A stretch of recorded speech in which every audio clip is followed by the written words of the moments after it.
Chapitre 55. Jésus au Gethsémani et à Béthanie.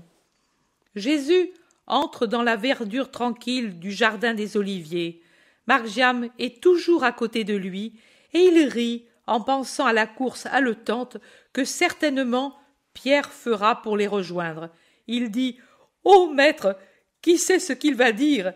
Et si tu avais continué pour Béthanie sans t'arrêter ici, il serait vraiment dans un triste état. » Jésus sourit, lui aussi en regardant le garçon, et il lui répond « Oui, il va m'ensevelir sous ses lamentations, mais cela lui servira la prochaine fois à être plus attentif. » Je parlais, lui se distrayait en jasant avec l'un ou l'autre. « Il l'interrogeait, Seigneur, » dit pour l'excuser Margiam, qui ne rit plus. On fait signe avec bonne grâce que l'on répondra après, quand la parole du Seigneur se tait. Souviens-toi de cela pour ton avenir, pour quand tu seras prêtre. Exige le plus grand respect aux heures et dans les lieux où l'on donne l'instruction. Mais alors, Seigneur, ce sera le pauvre Margiam qui parlera? N'importe, c'est toujours Dieu qui parle par les lèvres de ses serviteurs aux heures de leur ministère, et en tant que tel, on doit les écouter en silence et avec respect. Margiam fait une grimace significative pour commenter son raisonnement intérieur. Jésus, qui l'observe, lui dit « Tu n'en es pas persuadé? Pourquoi ce visage? Parle, fils, sans crainte. » Monseigneur, je me demandais si Dieu est aussi sur les lèvres des prêtres de maintenant, et, avec terreur, je me demandais s'ils seront pareils ceux de l'avenir, et j'en concluais que beaucoup de prêtres font faire au Seigneur une piètre figure. J'ai sûrement péché, mais ils ont le cœur tellement mauvais, et avare, et sec que… Ne juge pas. Mais rappelle-toi cependant ce sentiment de dégoût, qu'il te soit présent dans l'avenir, et tends de toutes tes forces à ne pas être tel que ceux qui te dégoûtent, et que ne le soient pas ceux qui dépendront de toi. Fais servir au bien jusqu'au mal que tu vois. Toute action et toute connaissance doit se changer en bien en passant par un jugement et une volonté droite.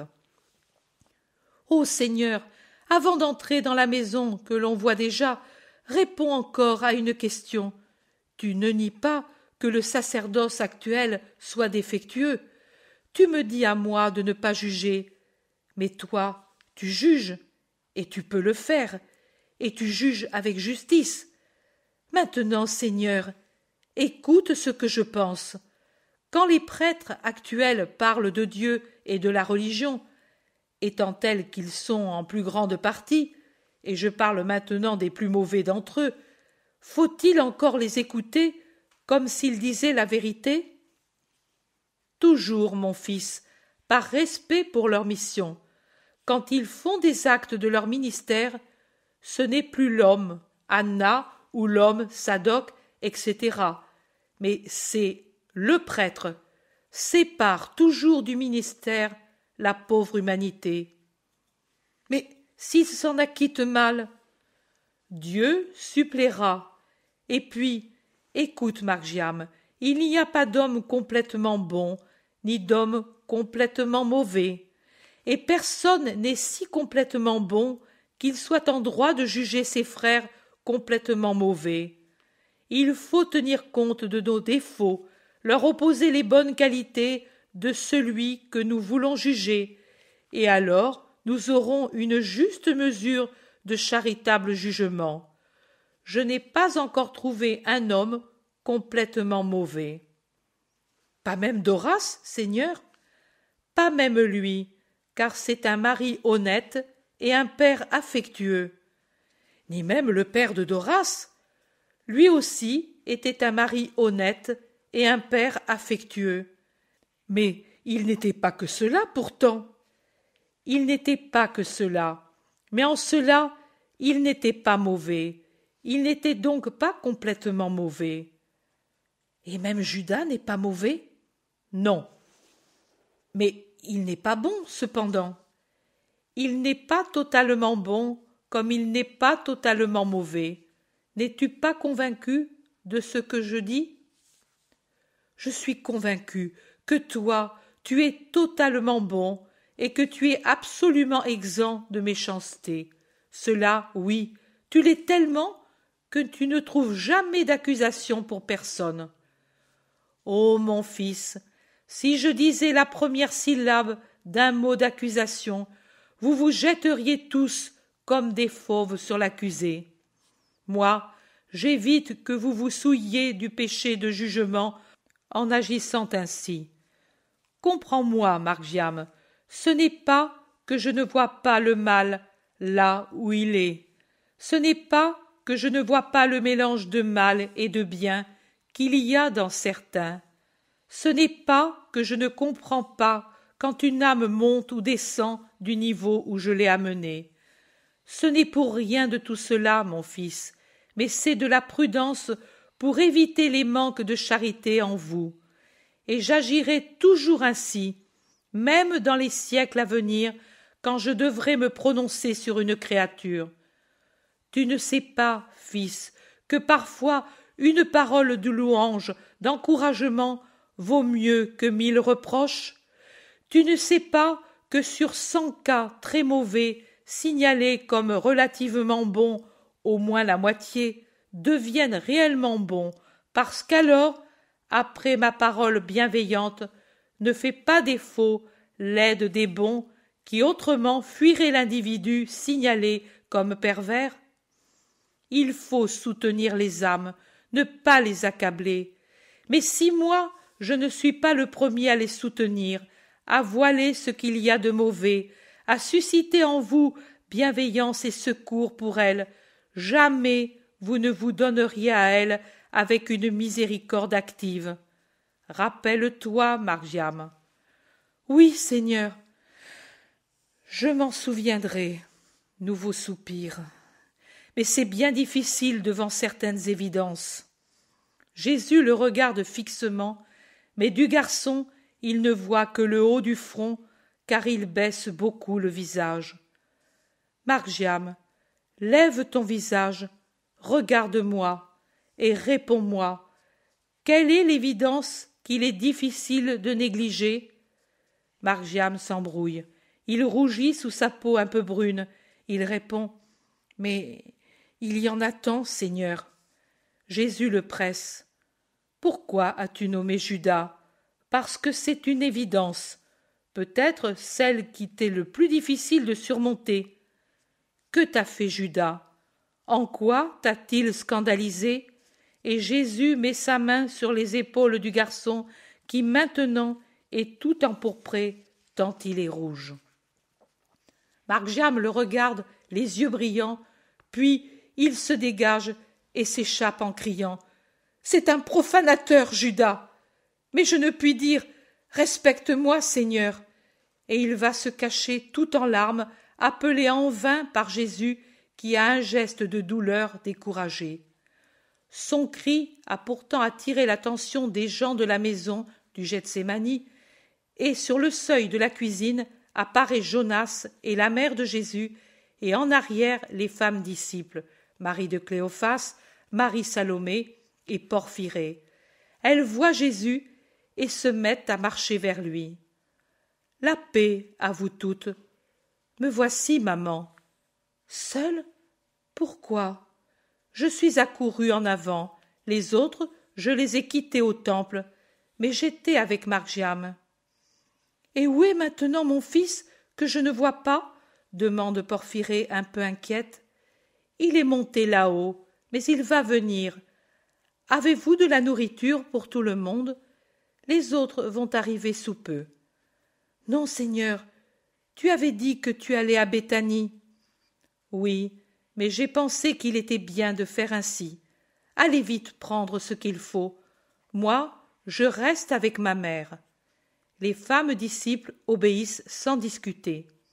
Jésus reste seul avec Marie, et il marche lentement, sous l'entrelacement des branches, à travers lesquels filtrent des rayons de soleil qui dessinent des cercles d'or sur l'herbe verte et fleurie, et fleurie, et fleurie. Jésus dit: J'irai après le repas à Béthanie, avec Simon. Simon de Jonas? Non, avec Simon le Zélote, et j'emmènerai avec moi Marc-Jam. Jésus se tait, pensif. Marie l'observe, puis elle demande: Marc-Jam te cause du chagrin? Non, maman, au contraire. Pourquoi penses-tu cela? Pourquoi es-tu pensif? Pourquoi l'as-tu appelé sur un ton de commandement? Et pourquoi, lui, t'a-t-il quitté? Pourquoi s'est-il détaché de toi, comme s'il avait honte? Il n'est même pas venu saluer sa mère et moi. L'enfant s'est enfui à cause d'une question que je lui posai. Oh! Marie est dans une profonde stupeur. Elle se tait un instant, et puis elle murmure comme si elle se parlait à elle-même.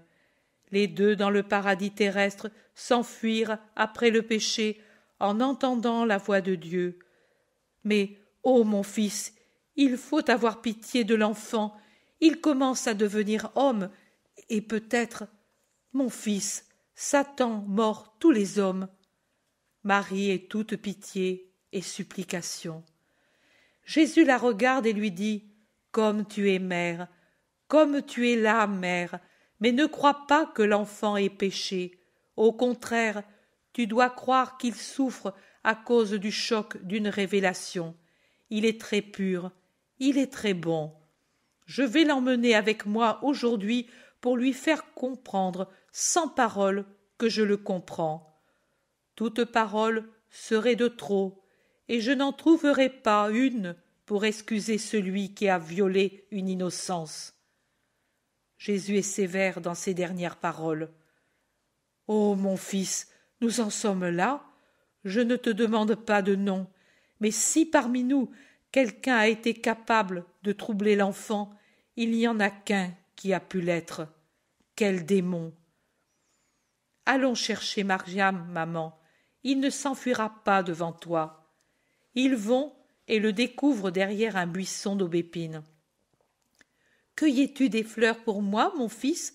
Demande Marie en s'approchant de lui et en l'embrassant. Non, mais je te désirais, dit Marc-Jam avec encore des larmes sur le visage. Et moi, je suis venue.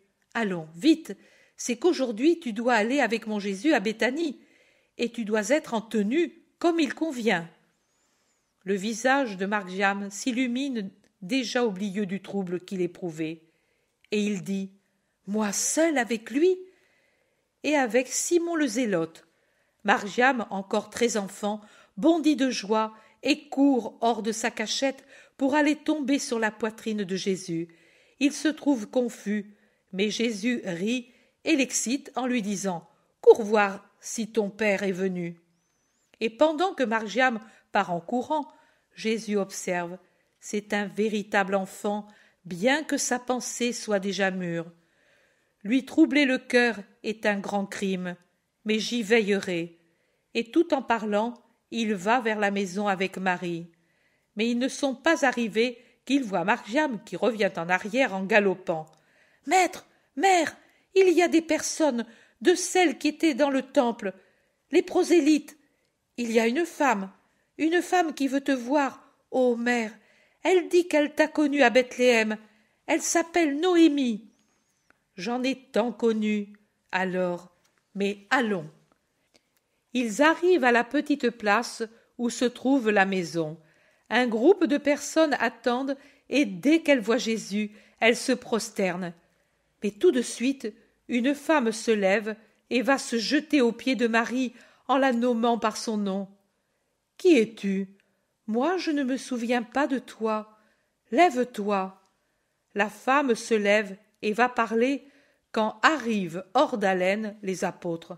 « Mais Seigneur, mais pourquoi? Nous avons couru comme des fous à travers Jérusalem. Nous croyions que tu étais allé chez Jeanne ou chez Analia. Pourquoi ne t'es-tu pas arrêté? Questions et informations se croisent confusément. Maintenant, nous sommes ensemble. Inutile d'expliquer le pourquoi. Laissez cette femme parler en paix. Tous se groupent pour écouter. Tu ne te souviens pas de moi, ô Marie de Bethléem, mais moi, depuis 31 ans, je me rappelle ton nom et ton visage comme celui de la pitié. J'étais venue, moi aussi, de loin, de Perge, pour Lydie, et j'étais enceinte, mais j'espérais revenir à temps. Mon mari tomba malade en route, et à Bethléem il languit jusqu'à mourir. J'avais enfanté depuis 20 jours au moment de sa mort. Mes cris percèrent le ciel et tarirent mon lait ou le rendirent mauvais. Je me couvris de pustules et mon fils s'en couvrit aussi, et on nous jeta dans une caverne pour y mourir. Eh bien, toi seul, tu es venu avec précaution pendant presque toute une lune pour m'apporter de la nourriture et soigner mes plaies, pleurant avec moi, donnant du lait à mon enfant qui est vivant grâce à toi seul. Tu as risqué d'être tué à coups de pierre parce qu'il m'appelait la lépreuse. Ô ma douce étoile, je n'ai pas oublié cela. Je suis partie après ma guérison. J'ai appris le massacre à Éphèse. Je t'ai tant cherché, tant. Je ne pouvais croire que tu avais été tué avec ton fils dans cette nuit affreuse, mais je ne t'ai jamais trouvé. L'été dernier, quelqu'un d'Éphèse a entendu ton fils. Il a su qui il était. Il l'a suivi quelque temps. Il a été avec d'autres à sa suite au tabernacle. Et à son retour, il a parlé. Moi, je suis venu pour te voir, ô sainte, avant de mourir, pour te bénir autant de fois que tu as donné de gouttes de lait à mon Jean en l'enlevant à ton fils béni. La femme pleure en une attitude respectueuse, un peu penchée, serrant de ses mains les bras de Marie. Le lait, on ne le refuse jamais, ma sœur, et oh non, je ne suis pas ta sœur, toi, mère du Sauveur, moi, pauvre femme, perdue, loin de sa maison, veuve avec un fils sur mon sein desséché comme un torrent en été. Sans toi, je serais morte. Tu m'as tout donné, et j'ai pu retourner chez mes frères, marchant à Éphèse, grâce à toi. Nous étions 2 mères, 2 pauvres mères, avec 2 bébés dans le monde. Toi, tu avais la douleur du veuvage, moi, celle de devoir être transpercée en mon fils, comme disait au temple le vieux Siméon. Je n'ai fait que mon devoir de sœur, en te donnant ce que tu n'avais plus. Et ton fils, il est vivant? Il est là, et ton fils saint me l'a guéri ce matin. Qu'il en soit béni. Et la femme se prosterne devant le Sauveur en criant « Viens, Jean, remercier le Seigneur !» Quittant ses compagnons, un homme de l'âge de Jésus s'avance robuste, au visage loyal à défaut de beauté. De beau, il a l'expression de ses yeux profonds, des yeux profonds, des yeux profonds. La paix à toi, frère de Bethléem. De quoi t'ai-je guéri? De la cécité, Seigneur, un œil perdu et l'autre presque. J'étais chef de la synagogue, mais je ne pouvais plus lire les rouleaux sacrés. Maintenant, tu les liras avec une plus grande foi. Non, Seigneur, maintenant c'est toi que je lirai. Je veux rester comme disciple et sans faire valoir les droits pour les gouttes de lait que j'ai sucées au sein qui t'a nourri. Ce ne sont rien les jours d'une lune pour créer un lien, mais c'est tout que la pitié de ta mère alors et que la tienne ce matin. Jésus se tourne vers la femme. Et toi, qu'en penses-tu? Que mon fils t'appartient 2 fois. Accepte-le, Seigneur, et le rêve de la pauvre Noémie sera réalisé. C'est bien, tu seras du Christ. Vous, recevez ce compagnon au nom du Seigneur dit-il en s'adressant aux apôtres. Les prosélytes s'exaltent par l'émotion. Les hommes voudraient rester tout de suite, tous. Mais Jésus dit avec fermeté, « Non, vous restez ce que vous êtes. Retournez à vos maisons en conservant la foi et en attendant l'heure de l'appel. Et que le Seigneur soit toujours avec vous. Allez. » « Pourrons-nous encore te trouver ici ?» demande-t-il. « Non. Comme un oiseau qui vole de branche en branche, j'irai sans m'arrêter. Vous ne me trouverez pas ici. Je n'ai pas d'itinéraire ni de demeure fixe. Mais s'il est juste, nous nous verrons et vous m'entendrez. Allez, que la femme reste avec le nouveau disciple. » Et il entre dans la maison, suivi des femmes et des apôtres qui commentent avec émotion l'épisode jusqu'alors ignoré et la charité profonde de Marie. Jésus, d'un pas rapide, se rend à Béthanie. Il a à ses côtés Simon le Zélote et Marjam, heureux d'avoir été tous les deux choisis pour cette visite. Marjam, complètement rassérénée, pose 1000 questions sur la femme venue d'Éphèse. Il demande si Jésus connaissait ce fait, etc. « Je ne le connaissais pas. Les bontés de ma mère sont infinies et accomplies avec un si doux silence que la plupart restent ignorées. » « Il est très beau, pourtant, l'épisode, » dit le Zélote. « Oui, tellement que je veux le faire connaître à Jean d'Andorre. »« Que dis-tu, maître ? Trouverons-nous ces lettres à Béthanie ?»« J'en suis presque certain. »« Nous devrions trouver aussi la femme guérie de la lèpre, » observe le Zélote. « Oui, elle a fidèlement observé les préceptes, mais maintenant le temps de la purification doit être accompli. » Béthanie apparaît sur son plateau. Il passe devant la maison où autrefois il y avait des paons et des flamants. Maintenant, elle est abandonnée et fermée. Simon le remarque, mais son observation est interrompue par le joyeux salut de Maximin qui débouche hors du portail. « Ô Maître Saint, quel bonheur dans une si grande douleur !»« Paix à toi. » »« Pourquoi douleur ? » ?»« Parce que Lazare souffre à cause de ses jambes ulcérées et nous ne savons que faire pour soulager cette souffrance. Mais en te voyant, il ira mieux, au moins pour l'esprit. » Ils entrent dans le jardin, et alors que Maximin court en avant, eux avancent lentement vers la maison. Marie de Magdala accourt dehors avec son cri d'adoration « Rabouni !» et elle est suivie par Marthe qui est plus calme. Toutes les deux sont pâles comme des personnes qui ont souffert et veillé. « Levez-vous, allons tout de suite voir Lazare. »« Ô maître, maître, qui peut tout, guéris mon frère, » dit Marthe suppliante. « Oui, bon maître, il souffre plus qu'il ne peut supporter, il s'épuise, il gémit, il va certainement mourir si cela continue. Aie pitié de lui, Seigneur, » insiste Marie.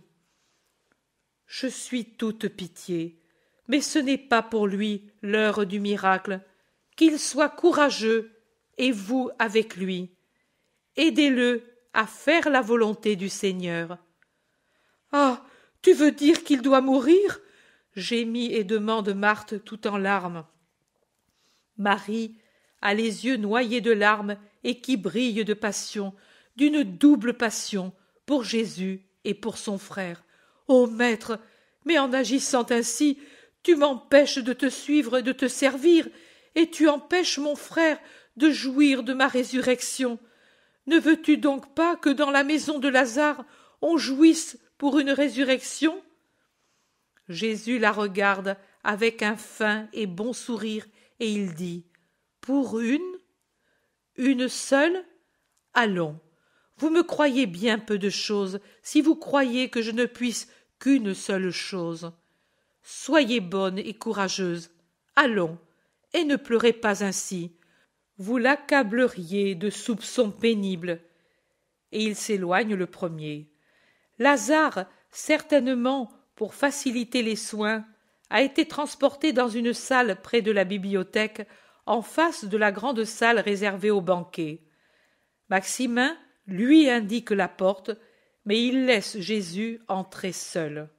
« Paix à toi, Lazare, mon ami. Ô Maître saint, paix à toi. Pour moi, dans mes membres, il n'y a plus de paix.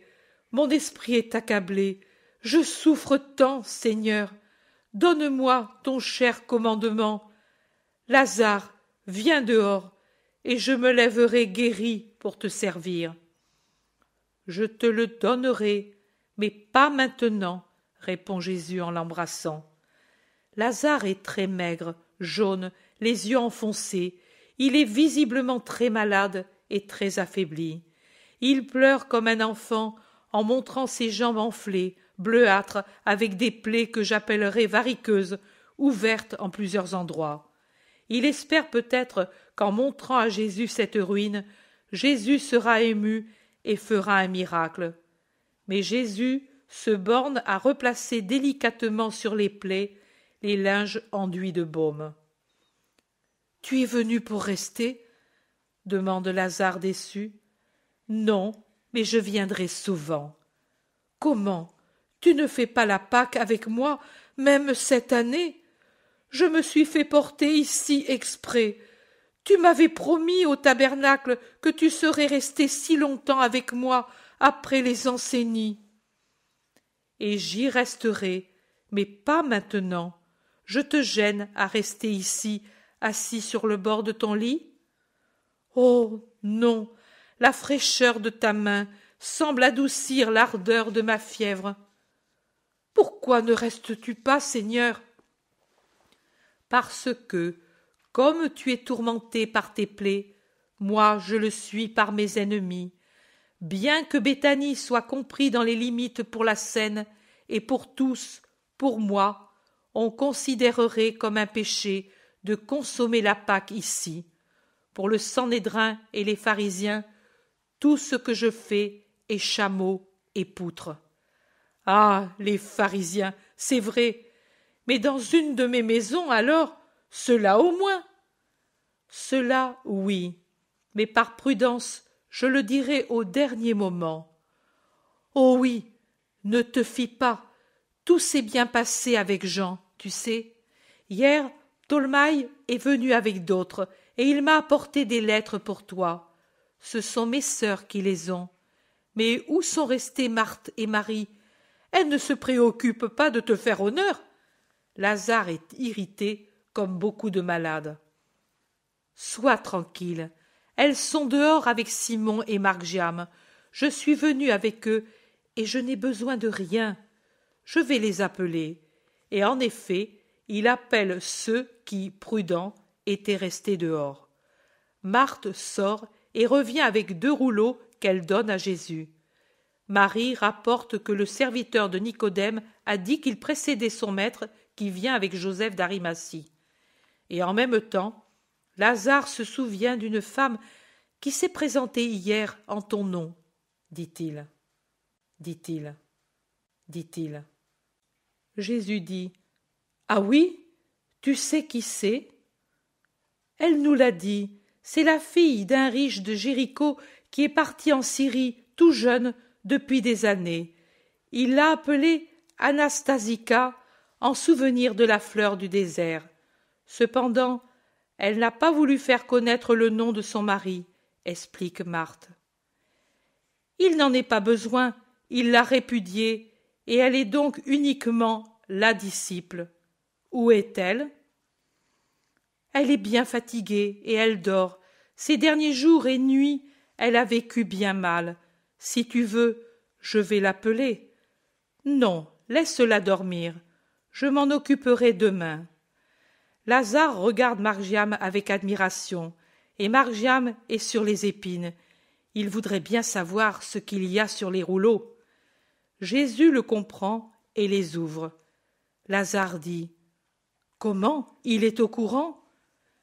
Oui, lui et les autres, excepté Nathanaël, Philippe, Thomas et Judas.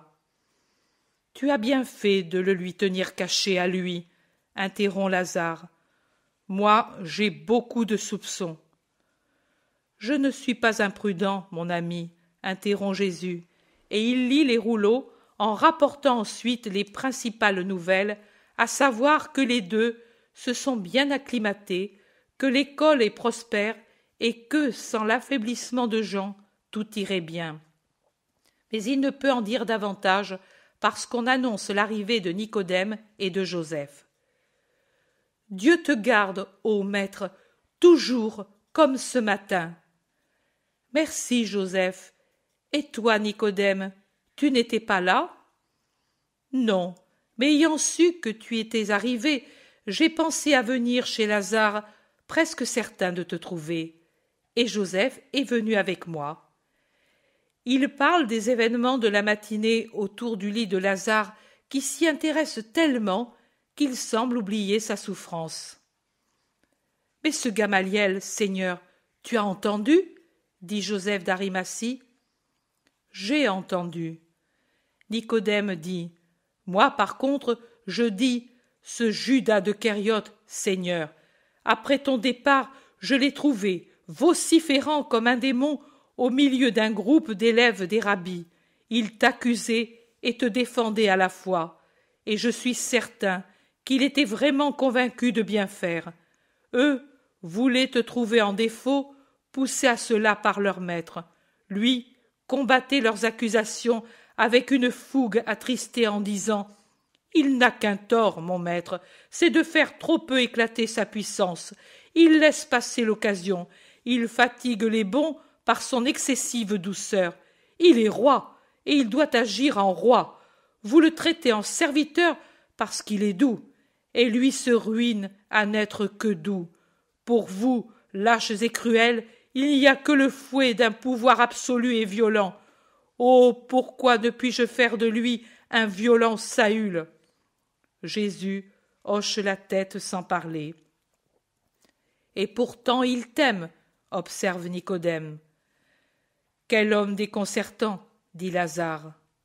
Le zélote confirme. « Oui, tu as bien dit. Moi, je ne le comprends pas encore.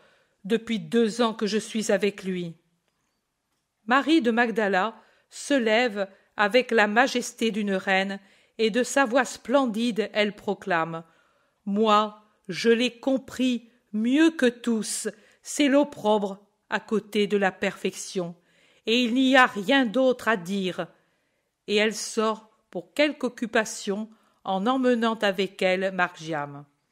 « Peut-être Marie a-t-elle raison, » dit Lazare. « Moi aussi je le pense, » dit Joseph. « Et toi, maître, qu'en dis-tu » ?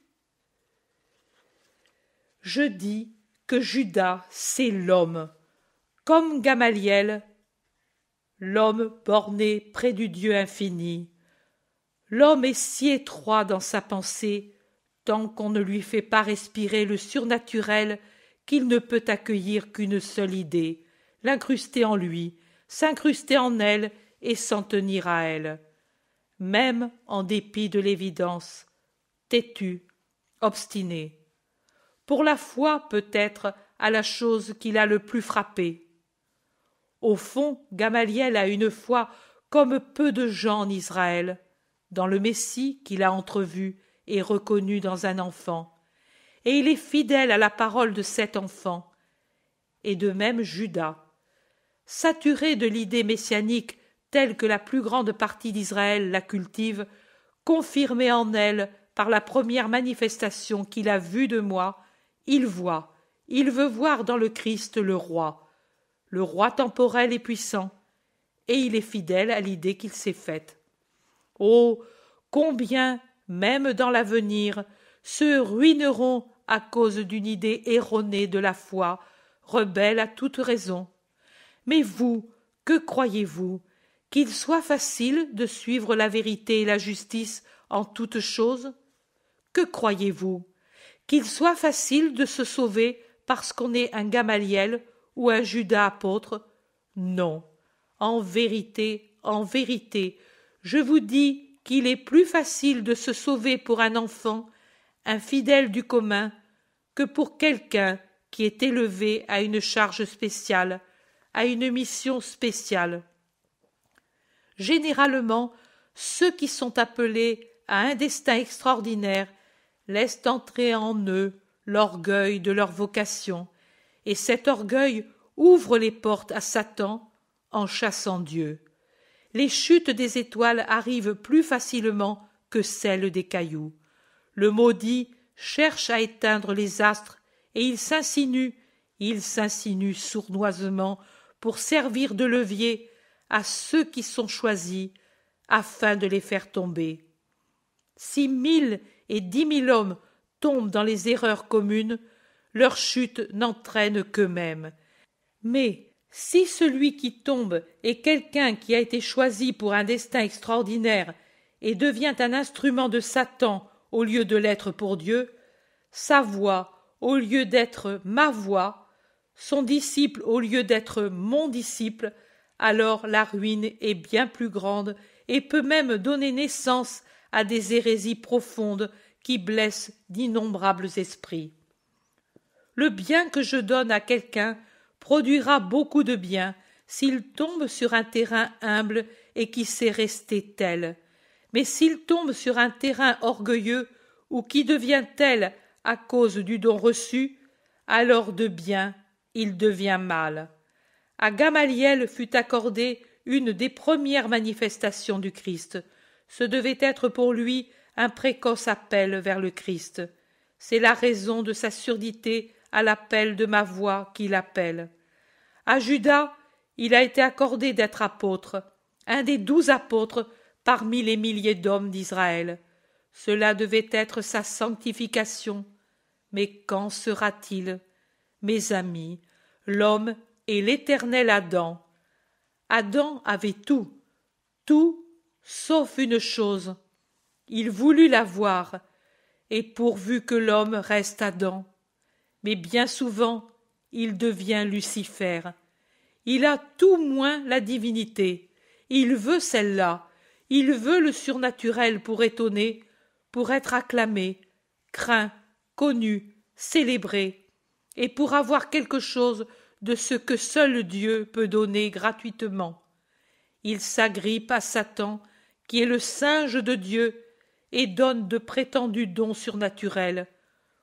Oh, quel horrible sort que celui de ces suppôts! Je vous quitte, mes amis, je me retire pour quelque temps. J'ai besoin de me recueillir en Dieu. Jésus sort très troublé. Ceux qui sont restés, Lazare, Joseph, Nicodème et le zélote, se regardent. « Tu as vu comme il était troublé ?» demande à mi-voix Joseph à Lazare. « Je l'ai vu, il semblait voir un spectacle horrible. »« Que peut-il avoir dans le cœur ?» demande Nicodème. « Il n'y a que lui et l'Éternel qui le sachent, » répond Joseph. « Tu ne sais rien, Simon ? » Non, il est certain que depuis des mois, il est très angoissé. « Que Dieu le sauve, mais il est certain que la haine grandit. » « Oui, Joseph, la haine grandit. Je crois que bientôt la haine va vaincre l'amour. » Lazare angoissé. « Ne dis pas cela, Simon. S'il devait en être ainsi, je ne demanderais plus de guérir. Il vaut mieux mourir que d'assister à la plus horrible des erreurs. » Des sacrilèges, devrais-tu dire, Lazare. Et pourtant, Israël est capable de cela. Il est mûr pour répéter le geste de Lucifer en faisant la guerre au Seigneur béni, soupire Nicodème. Il se fait un silence pénible, comme une morsure qui leur serre la gorge. La nuit descend dans la pièce où 4 honnêtes hommes pensent au futur criminel. Criminel.